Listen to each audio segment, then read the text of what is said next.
Bonjour à tous, une nouvelle vidéo pour présenter la France des milieux métropolitains et ultramarins entre valorisation et protection. Nous avions commencé à montrer que le territoire français était un territoire privilégié par sa situation, par ses paysages, par les ressources qu'il comporte. Nous nous sommes intéressés plus particulièrement à la diversité des paysages. Nous allons maintenant nous intéresser à ressources qu'il recèle, des ressources qui sont d'ailleurs intensément exploitées et intensément exploitées depuis longtemps. Le document qui se trouve ici en dessous du titre vous montre que si la totalité de la population mondiale vivait comme les Français, en exploitant les ressources autant que les Français le font, eh bien, il faudrait pratiquement 3 planètes pour satisfaire les besoins de la totalité de l'humanité. Donc c'est dire que nous avons effectivement une empreinte écologique très forte, que nous exploitons énormément les ressources, que nous exploitons même trop les ressources. Ces ressources que nous exploitons, quelles sont-elles? Elles sont extrêmement diverses, comme vous allez le voir, et elles sont tout d'abord des ressources qui relèvent de ce qu'on appelle le secteur primaire, c'est-à-dire principalement l'agriculture, l'élevage, la sylviculture, c'est-à-dire l'exploitation des forêts. Je vais en profiter, avant de continuer sur ce terrain-là, je vais en profiter pour faire un petit rappel sur ce que sont les secteurs économiques. Ça, c'est quelque chose qui va vous être utile, qui vous est utile cette année, mais qui vous sera utile aussi les années qui viennent, notamment en terminale. Donc là, c'est un élément à bien retenir. Je parle dans le titre du secteur primaire. Qu'est-ce que c'est que le secteur d'activité du secteur primaire? Eh bien, il s'agit de l'exploitation des ressources naturelles. Alors, c'est l'exploitation des ressources naturelles par l'agriculture, donc l'exploitation des terres, par l'élevage, par la sylviculture, donc l'exploitation de la forêt, la pêche, les mines, les carrières. Donc, dans ce secteur-là, on exploite les ressources naturelles. À différencier du secteur secondaire, où là, on fabrique des objets et des bâtiments. Donc, nous sommes dans le domaine de l'industrie, qui fabrique des objets, et des travaux publics, qui fabriquent des bâtiments. Et enfin, vous avez le secteur tertiaire.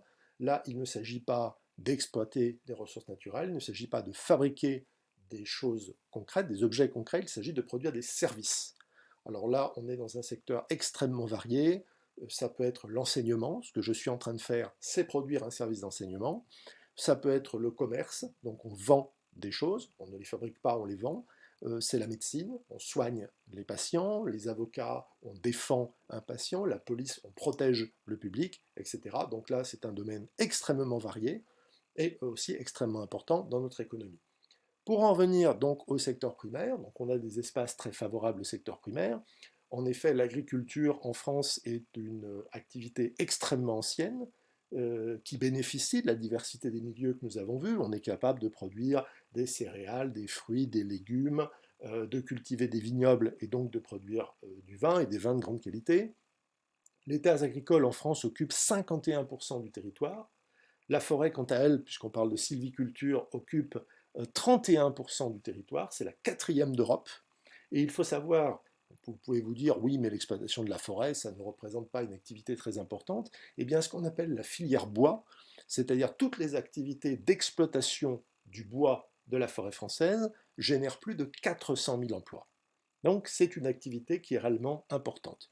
Je ne parle même pas, d'ailleurs, des cultures exotiques qui sont possibles dans les îles tropicales de la France d'outre-mer, que les bananes, les ananas, la canne à sucre. Je ne parle pas non plus de la forêt équatoriale guyanaise, qui couvre 90% du territoire de la Guyane, qui est un immense réservoir de biodiversité, mais qui est aussi une zone qui peut être exploitée pour son bois exotique, par exemple.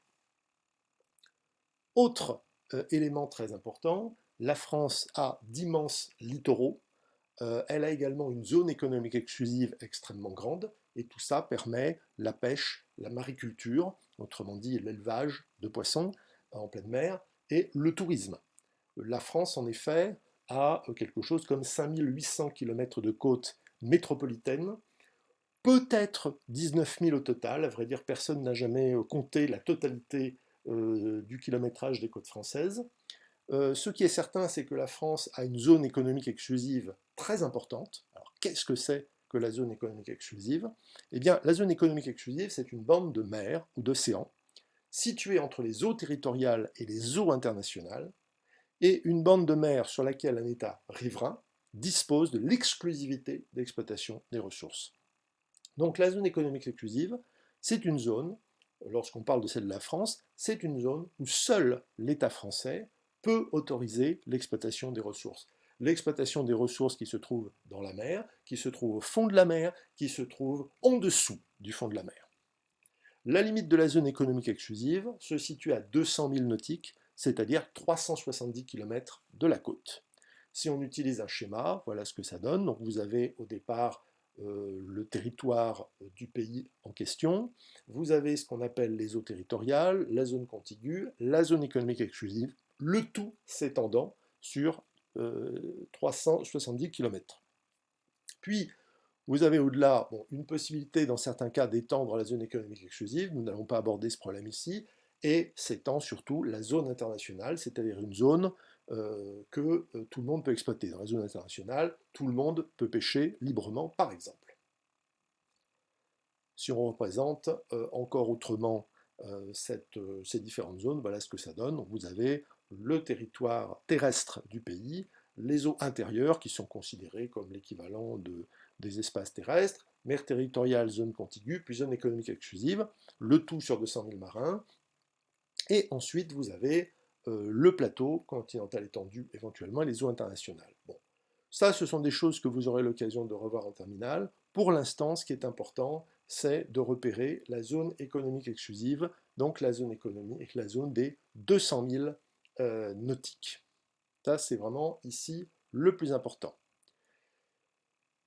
Donc, nous avons, comme je le disais, la deuxième zone économique exclusive au monde, avec 10 millions de kilomètres carrés.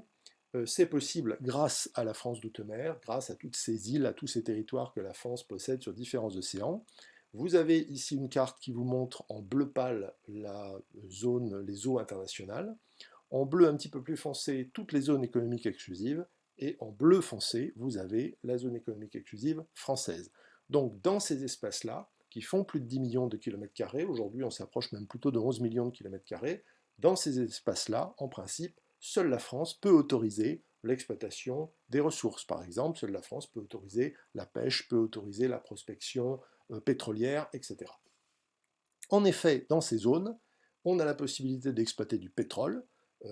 Aujourd'hui, un tiers du pétrole est exploité de cette façon-là. Donc, c'est ce qu'on appelle le pétrole offshore, c'est-à-dire au-delà de la côte, au-delà de la plage. On a donc des installations qui permettent aujourd'hui d'exploiter le pétrole à des profondeurs de plus en plus grandes. Ça peut être aussi une activité de mariculture, donc c'est ce que vous voyez ici. Donc vous avez des espèces de parcs dans lesquels on élève en pleine mer des poissons. Et vous avez évidemment l'activité du tourisme. Donc ici, tant qu'à faire, je vous ai mis une photo de bungalow dans le lagon de Bora Bora. Donc nous sommes ici en Polynésie française. Donc là, pareil, on a tout un secteur qui fournit de nombreuses ressources. Autre espace également qui fournit de nombreuses ressources, la montagne. Là aussi, les usages sont multiples. L'agriculture, l'élevage, le tourisme, l'hydroélectricité. Vous avez ici d'ailleurs une publicité pour une région des Alpes du Sud, et on s'aperçoit qu'on représente notamment les paysages, des grands paysages naturels. Vous avez également la faune sauvage, si vous regardez bien, vous avez une photographie de loup et également d'un chamois. Vous avez bien entendu aussi de très nombreuses activités, en particulier de loisirs, qui sont ici représentés, loisirs d'été comme loisirs d'hiver. On a naturellement également la production d'hydroélectricité. En effet, la montagne est un véritable château d'eau, donc c'est une ressource, c'est une source d'eau très importante. On peut en plus assez facilement, avec des vallées étroites, y construire des barrages. Là, vous avez sous les yeux le barrage de Tignes, un barrage qui permet de constituer des réserves d'eau, mais qui permet aussi d'installer une centrale hydroélectrique et de produire de l'électricité d'une façon à la fois non polluante et renouvelable. La montagne, c'est aussi un espace important pour l'élevage. Donc pendant l'été, on amène les bêtes, en particulier les moutons, en haute altitude dans les alpages pour qu'ils puissent paître une herbe plus verte et plus grasse. L'intérêt notamment, c'est de pouvoir produire du fromage. La France est un des grands pays du fromage. Vous avez ici une carte qui vous présente les différentes appellations d'origine protégée. Et parmi ces appellations d'origine protégée, on va zoomer un petit peu. Nous avons par exemple des fromages qui sont produits dans les Alpes. Vous avez les fromages donc, de Rhône-Alpes et de Savoie. Et si on regarde par exemple les fromages de Savoie, eh bien nous avons des fromages comme le Beaufort, comme l'Abondance par exemple, qui sont typiquement des fromages que l'on peut produire grâce justement à la transhumance des animaux qui vont paître en altitude. Un espace donc qui offre, on le voit, de très nombreuses ressources. C'est un espace qui est très exploité depuis longtemps, une exploitation qui peut mettre en péril l'environnement. Donc ça, c'est un risque qui se présente. Le milieu, les milieux français sont exploités depuis très longtemps et ils ont été surtout transformés depuis très longtemps. En effet, en France, il y a une anthropisation ancienne et importante. Alors, qu'est-ce que c'est que l'anthropisation? Eh bien, l'anthropisation, c'est la transformation du paysage par l'être humain. Anthropos en grec, c'est l'humain. Donc, le paysage a été humanisé, a été transformé pour l'usage de l'être humain, pour exploiter les ressources. Donc, on va, par exemple, canaliser les cours d'eau pour les utiliser comme voie de transport. On va déboiser, on va couper la forêt, ce qui permet d'exploiter le bois et ce qui permet aussi de cultiver les terres ainsi dégagées. On a également des canaux et fossés de drainage dans les zones humides, donc qui permettent d'évacuer l'eau trop abondante. On peut aussi avoir au contraire des canaux d'irrigation, donc qui amènent l'eau quand on est dans une zone par exemple a été sec. On peut planter des haies. Alors c'est le paysage que vous voyez ici, c'est ce qu'on appelle un bocage, c'est-à-dire un paysage où les différents terrains, les différentes parcelles sont séparées par des haies d'arbres, ce qui permet notamment de séparer les terrains et aussi de les protéger du vent. On va naturellement également construire des villes. Donc là, vous avez une transformation importante du paysage. Je pense que vous reconnaîtrez le paysage que vous voyez ici, qui est un de ces paysages urbains caractéristiques. Autre paysage urbain, un autre paysage où l'être humain a clairement créé des collines. Eh bien, c'est le paysage minier typique du Nord-Pas-de-Calais. L'exploitation des mines fait qu'on a sorti du sous-sol des quantités de scories, de déchets. On exploite le charbon et on extrait également donc des matières qui ne sont pas intéressantes. Et donc on va rejeter et on a produit ainsi des collines et donc un relief qui est complètement artificiel dans un espace de plaine. Euh, on a typiquement ce qu'on appelle ici un relief anthropique. Là, on a simplement une transformation du paysage par l'homme, qui est une transformation très ancienne. Cette transformation ne veut pas dire dégradation. En revanche, ça peut être effectivement une dégradation. En effet, l'exploitation des ressources peut être à l'origine d'une pollution, d'une érosion des terres. Vous avez ici une photo qui vous montre par exemple ce qu'est concrètement l'érosion. Nous sommes ici dans la région Poitou-Charentes et vous avez un terrain qui est ici raviné par l'érosion provoquée par l'eau, par la pluie qui tombe en grande abondance. Il faut bien voir qu'un sol qui est laissé nu par l'agriculture est exposé à l'érosion liée à la pluie, l'érosion aussi liée au vent. Le sol est tout simplement emporté par l'eau ou par le vent. Donc là, vous avez ce phénomène d'érosion lié clairement ici à l'agriculture.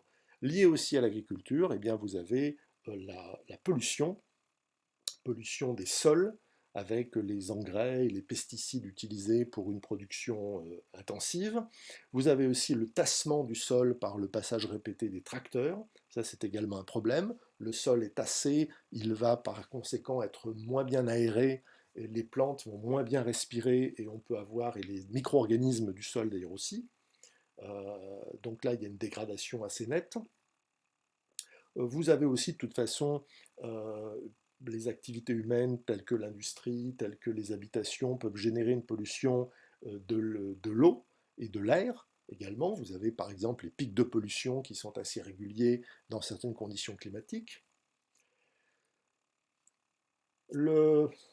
La pollution par l'agriculture est un phénomène notamment important. Il faut savoir que seuls 6,5% de la surface agricole sont exploitées en bio. Donc là, de ce point de vue-là, il y a des progrès assez importants à faire. Donc, cette exploitation peut entraîner des phénomènes de pollution, des phénomènes d'érosion qui dégradent la ressource. Vous avez aussi, au-delà d'une transformation du paysage, un véritable phénomène d'artificialisation.